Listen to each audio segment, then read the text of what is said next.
Bismillah, alhamdulillah, wa salatu wassalamu ala rasulillah. We continue to read in the book of Sahih Muslim.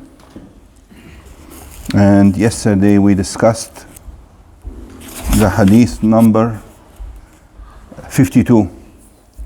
Summary of this hadith is basically when Prophet ﷺ was sitting with the companions, and then he went and left, and the Sahaba went looking out for him. And it was Abu Hurairah who was the first one to find him. And then when Prophet ﷺ saw Abu Hurairah, he gave him his shoes and he told him, basically Prophet ﷺ was in a garden that was surrounded by a wall. So he said to him, whoever you meet beyond this wall, which were the other companions, let them know that whoever testifies that there's none worthy of worship except Allah, and he is certain of this, mustayqinan, he has yaqeen in his heart, mustayqinan biha qalbu, fabashirhu bil jannah. Let them know that if they have this firm belief in their heart, then they will be amongst the people of Jannah. We know what happened later, that when Abu Hurairah went to tell the people, Umar al-Khattab radiallahu anhu met with him, and he learned that this is what he was planning to do, to tell the people this good news. So Umar al-Khattab felt that the people may misunderstand this information and may basically become lazy in performing the duties of the deen if they learn that, if they think or misunderstand it, that all you need is just a shahada and the belief without the deeds. So he was a bit rough with Abu Hurairah. He hit him on his chest and Abu Hurairah fell backwards. Then he went back to Prophet ﷺ, and Umar al-Khattab suggested to the Prophet ﷺ not to tell the masses or the public such a piece of information because they may misunderstand it. And we pointed out that yes, the deen has certain facts, and those facts can sometimes be misunderstood by some people. So sometimes you have to be selective in how to teach people based on their situation. If somebody is keeping his duties towards Allah, and at the same time he's anxious and afraid too much, you can tell him a hadith like this, and that will settle his heart down and calm him down and give him lots of hope. While if somebody is indulging in sins, you tell them a hadith like this, he may be complacent and continue doing what he's doing, disregarding that he is actually exposing himself to danger, and that such a hadith, when there's a promise like this, a general promise that if you have the shahada and you have the belief, you go to Jannah. This is not the only text in Islam. We have numerous other texts that qualify this one and restrict it and put conditions on it. And you only understand the nusus of wa'd and wa'id in the light. Wa'd and wa'id means the promises, the texts that give us promise of glad tidings and a blissful fate, and also the other texts that give threats. All these are qualified, they're not general. Even the texts that threaten with the fire of hell, whoever commits this and this will go to the fire of hell, they're also not general like this, because Allah may forgive. Even if the person is committing the sin, and even if he did not repent and dies on such a sin, Allah has the full right to pardon that person and not punish him. So these threats, even those can be qualified. Or this person may have such good deeds, such magnificent and enormous good deeds that wipe out the harm and the sin that he is committing. You follow? Or maybe so many people make dua for him in janazah, and this threat and punishment is lifted away from him. So the general rule that scholars say that nususul wa'd wal wa'id kulluha muqayyada. The meaning is that all these texts that we read that give us glad tidings, and also the ones that warn people and threaten them if they do certain deeds, though all these texts are qualified. They cannot be taken generally. They cannot be taken generally, because there are many other texts that restrict them and qualify them, and so on. So, so Prophet ﷺ agreed with Umar ibn Khattab, and that is fine, because many times Prophet ﷺ would agree with Sahaba in certain matters and would change his opinion. Can somebody give me an example of a Prophet ﷺ making a decision and then a Sahabi giving him a different opinion, and he adopts the opinion of the Sahabi and lets go of his own opinion? Can somebody give us an example from the Seerah?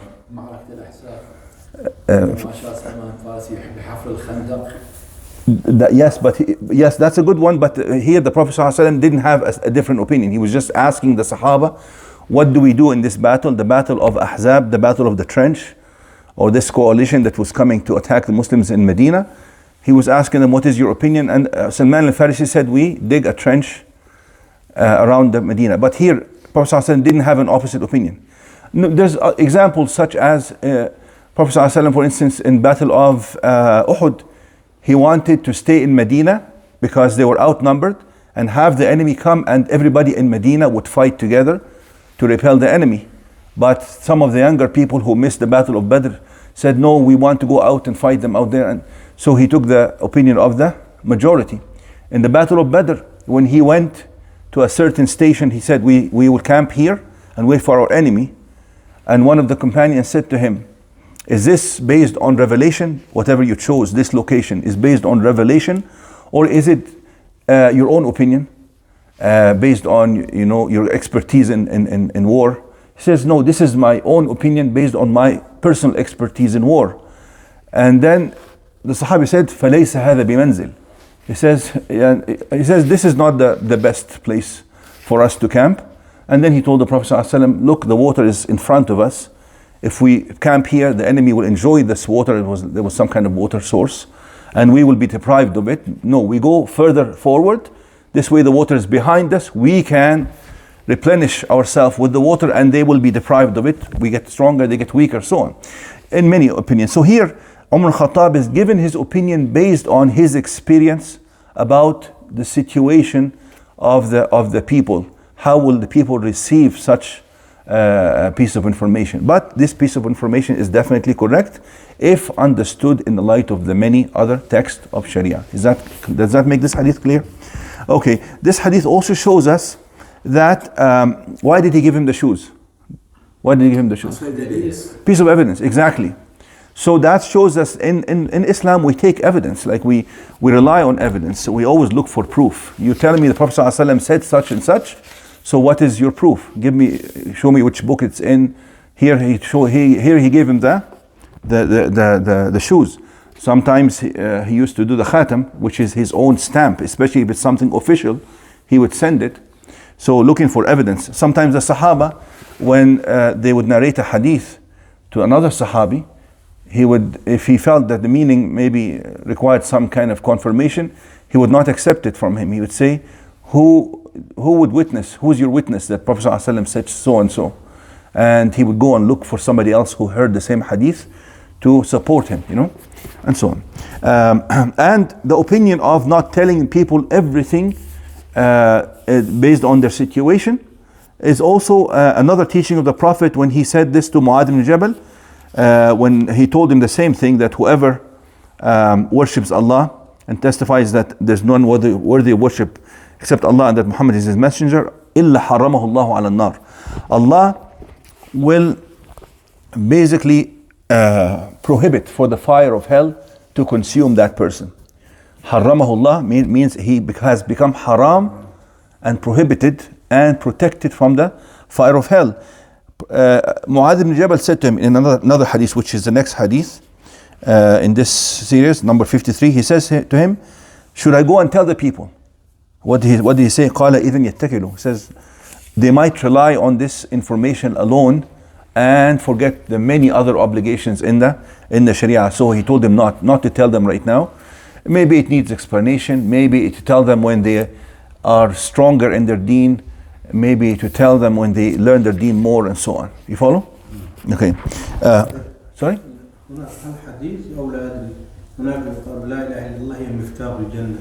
لكن ولي فتح الأسنان. نعم. هذا حديث. Yes, no. It's a saying of one of the tabi'een.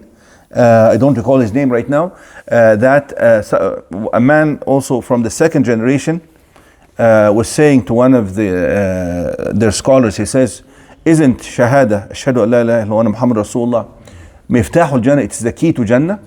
He says, yes, it is the key to Jannah, but the key always has these ridges on it. So he says basically each ridge of those is one of those obligations that you have to do for this key to work for you. So that was a good thing, and it was a good example. Now, when he says, Bashirhu bil Jannah, give him glad tidings that he will go to Jannah. So even if he's a sinner, yes, he will go to Jannah eventually. He might be punished for the sins for some time and then go to Jannah. But every believer who has a true belief and is not a hypocrite in his belief will end up in Jannah eventually, even if he is punished before that for the sins. But there's a high likelihood as well that he may be pardoned by Allah for no reason, or may be pardoned because people made dua, or may be pardoned because of his other good deeds, or may be pardoned because because Allah punished him in dunya with a certain affliction or certain disease. You follow?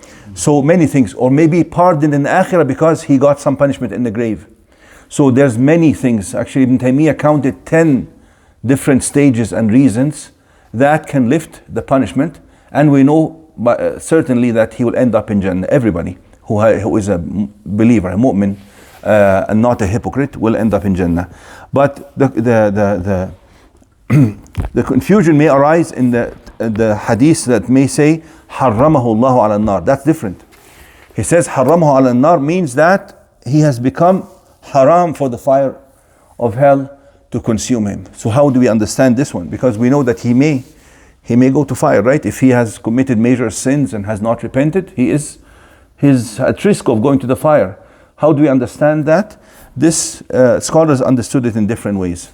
One of them, they said maybe Prophet ﷺ meant here the nar, the fire that is prepared for the kafirin. وَاتَّقُوا النَّارَ الَّتِي أُعِدَّتْ لِلْكَافِرِينَ. The fire, by the way, for the believers who are being punished for their sins is different from the fire of the kuffar. It is different. Allah said in the clear in the Quran, protect yourself from the fire that is prepared for the kafirin. So and we know the fire is levels, right? إن المنافقين في الدرك الأسفل من النار. So it's different levels, different intensities, different punishments. So maybe that's what is meant here, that if he has the belief and has the iman, he is definitely protected from that fire. Definitely, 100%. Or حرمه الله على النار. The other meaning, how they understood that, they said حرمه الله من الخلود في النار. That he, even if he goes to the fire, he will not be there for eternity, not like the kafirin. Okay? That's another way of understanding such a hadith. Or حرمه الله على النار could mean that certain parts of that person will not be touched by the fire. Such as, give me an example. What part of the body will not be touched by the fire, even if he's... Yes, mawda sujood, for instance. This is an example. Some scholars said even the tongue, because it made dhikr of Allah, and mawda sujood.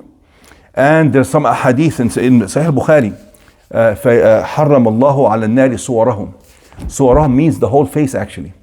So mawda as-sujud could mean the whole face actually for the believer. Even if he is punished in the fire, yes, even if he is punished in the fire, certain parts of the body will be totally protected from the fire. And then there's a hadith that gives us lots of hope, also in Sahih Bukhari, in which the Prophet ﷺ says, أم أهل النار الذين هم أهلها فإنهم لا يموتون فيها ولا يحيون ولكن أناسا أصابتهم النار بذنوبهم فيميتهم الله إماتة حتى إذا تفحموا أذن الله لهم في الشفاعة. The meaning is that, and this is authentic hadith, talking about the believers who are sinners who are to be punished in the fire of hell. What happens? He says they are different from the kuffar. The kuffar, they are in a state where they neither die nor are they living, because it is not a life actually when you're being burnt, but at the same time they don't die. But he talks about the believer. He says while the believers who have committed certain sins, The hadith says, فَيُمِيتُهُمُ اللَّهُ إِمَاتًا, which means that Allah subhanahu wa ta'ala will basically take their life away. The imata means to take their life away, or temporary taking their life away. It says until they become like tafahamu means like a piece of burnt charcoal. Then Allah subhanahu wa ta'ala will allow for the shafa'ah, for intercession, so that they are taken out of the fire of hell. And then, of course, they, as you know, the other hadiths indicate that they are placed in the water, called Nahr al-Haya or Haya, the river of life, and their bodies will grow again back to normal, and then they are admitted to the Jannah. So some scholars say that the believers the state of the believers is that Allah subhanahu wa ta'ala they will of course, since they will حتى إذا أصابتهم النار, the fire will touch them, but they will be in a state where they will not be alive anymore until they are taken out. So they won't suffer like the kuffar who are in a state of not living and not dead. So this is an authentic hadith. You can look it up. So this is another meaning of that, how to understand حرمه الله على النار. I think we can stop here. Any question about that? Okay, we'll stop here then. قال ليس له مفتاح من الجنة إلى وهب بن منبه. وهب بن منبه، نعم.